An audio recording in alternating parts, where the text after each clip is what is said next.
My name is Margaret Callaway. I am 38 years old, and I am an estate planning attorney. 6 weeks after my grandfather died, at a funeral I was not told about until it was over, a certified letter slid through my mail slot at 9:14 on a Tuesday morning. I know the exact time because I pulled the security camera footage later. Inside was a letter from the law offices of Whitmore and Crane, informing me that I was the named primary beneficiary of the estate of Harold Eugene Callaway. $21,400,018. That number is the number my parents decided was worth more than I was. Before I tell you what happened next, please hit like and subscribe.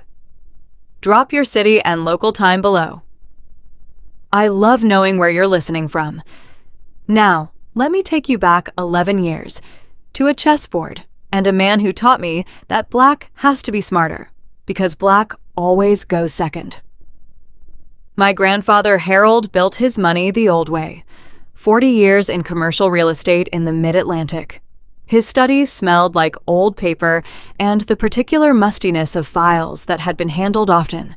The desk was dark walnut, heavy, the kind that doesn't move when you lean on it. A brass lamp with a green shade sat on the left corner. He kept his chess set in the center, always arranged mid-game, as if he had simply stepped away and expected to return. He was not warm in the way that photographs look warm. He was warm in the way that a man who shows up is warm. He came to my law school graduation. He sent birthday cards. Not texts, cards, with handwritten notes that were always exactly 3 sentences. He asked questions and then actually waited for the answers. I was the only grandchild who called him back. One afternoon, after I had beaten him at exactly nothing across 2 games, he looked at the board and said something I wrote down when I got home. "Black has to be smarter," he said. Because black goes second. By the time black moves, white has already shown you everything. I was 27. I thought he was talking about chess. My parents, my mother particularly, managed Harold with a specific kind of attentiveness. Visible, photographed. My mother coordinated his move to the senior facility in 2019. My father drove the truck. They posted the photographs on Facebook with captions about family first. Harold called me the week after he moved in. He said the room smelled like someone else's life. I drove 3 hours to bring him his chess set and the lamp from his study. We played 2 games. He won both. I did not tell my parents I had been there. That was the arithmetic the family ran on. My parents performing care in public, me providing it in private, and Harold watching both and saying nothing. I did not understand then what he had been calculating. My grandfather died on a Sunday morning in March. I found out on a Wednesday from a neighbor of his old house who had seen the obituary in the local paper and thought I should know. The funeral had been the previous Saturday. There had been a reception. Flowers. A cream-colored guest book with a blue ribbon that Harold's housekeeper of 15 years, a woman named Dolores, had brought because she thought it was what you did. My name was not in that guest book because no one told me he had died. I pulled up the obituary on my laptop and screenshotted it at 6:47 in the evening. I printed it. I put it in a folder. I labeled the folder with the date and his full name and set it on my desk. Then I sat very still for a long time. I noticed my hands were flat on the desk. I did not call my parents. That's the word they use for everything that used to be family. Managing, coordinating, keeping it simple. As if my grandfather's life and his death were simply a process that required efficient handling. I understood something in that silence. To them, I had never been a threat because I had never performed. I had never posted photographs. I had never made my presence loud enough to seem dangerous. I decided to remain exactly that, quiet, invisible, apparently uninvolved. I put the screenshot in the folder. I labeled it carefully. I set it on the desk next to the first one. I made dinner. I put a record on. I did not call anyone. The letter from Whitmore and Crane came 6 weeks later. I called the number. I spoke to a junior associate who verified my identity and told me that senior partner Daniel Whitmore would like to meet at my earliest convenience to discuss the estate of Harold Eugene Callaway, of which I was the primary beneficiary. I did not let my voice change. I said, "Thursday works, thank you." I drove to that meeting in the gray suit I wear to closings. I brought a notepad. I did not bring a folder. Not yet. Daniel Whitmore was in his late 60s, a man who had clearly been in rooms like this one for decades. He had a box on the corner of his desk, a will flagged with color-coded tabs, a trust instrument, 47 pages long.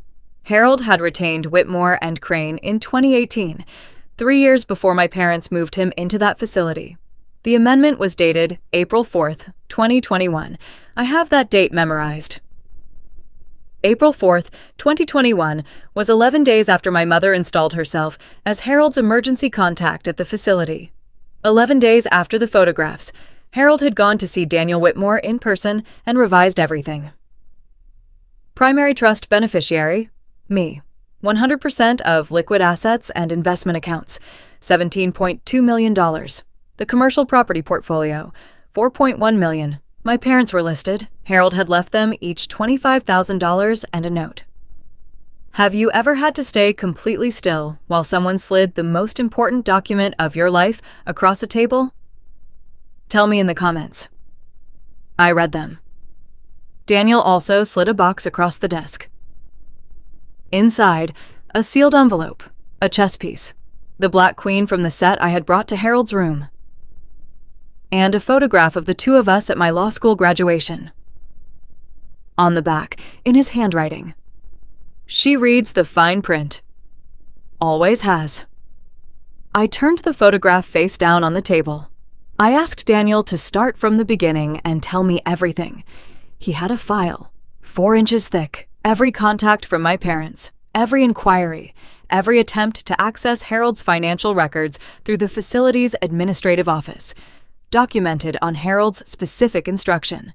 My parents had tried to have Harold's decision-making capacity assessed in February of 2021. The assessment found him entirely competent. They had then attempted to arrange a meeting with his previous estate attorney to update his documents.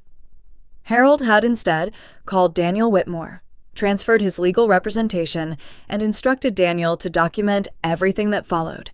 He had been watching. He had been building. I left that office in the late afternoon. I organized everything by date. I read it all again from the beginning. Then I called no one. 2 weeks later, my mother called on a Saturday morning with the particular tone she uses when she is delivering news she expects will require management. She said things were a little complicated with Grandpa Harold's estate. She wanted a family dinner, better to sort through it together. I said that sounded fine. I asked what time. At dinner, my father spoke about Harold's estate as if he were the executor. He used the phrase, "what Harold would have wanted," 4 times. My mother talked about the family home, a property Harold had sold in 2015, which no longer existed. My brother, who had flown in from Charlotte, talked about investment strategies for the portfolio. None of them had seen the will. They were building a structure around an assumption. I ate my food. I asked no questions, and if you haven't already, hit that subscribe button, because this is where it turns. After dinner, my mother walked me to my car. She said she hoped I understood that the family had carried a great deal, supporting Harold in his final years. She said she hoped I wasn't going to be difficult. I looked at her for a moment. Who called the facility in February of 2021, I said, to have his competency assessed? She said she didn't know what I was talking about. I said goodnight. I sat in their driveway for 3 minutes. Then I called Daniel Whitmore's office and left a message. Begin the notification process. Send the letters. I wish this were different. I wish my mother had been the kind of parent who would have called me the morning he died, instead of managing the guest list without my name. I wish she had chosen to grieve instead of coordinate. But wishes don't hold up. Documents do. It was 11:50 p.m., 3 weeks after the letters went out, when my parents called a family meeting. Not a dinner this time. Chairs arranged in a circle. My mother's sister, Renata, had flown in from Florida. Her husband, Gerald, who had opinions about things he didn't understand, and the confidence to voice them loudly. My brother, quiet, looking at the floor. My mother opened by saying the family needed to present a unified position. My father spoke about legal costs. Gerald said the word contested several times as if he had just learned it. Then my mother said, looking directly at me, that Harold's estate had been structured under undue influence, that they intended to demonstrate I had manipulated an elderly man with cognitive decline. The room waited for me to respond. "May I have the floor?" I said. She gestured as if granting a favor. I opened the folder. Daniel's engagement letter, 2018, 3 years before any of what she had described. On the table. The amendment dated April 4th, 2021, 11 days after she became his emergency contact. On the table, the competency assessment, the one my parents had commissioned, the one that returned finding Harold entirely competent. I let her read the letterhead, her own evidence. On the table, the clock on the wall showed 12:03 a.m.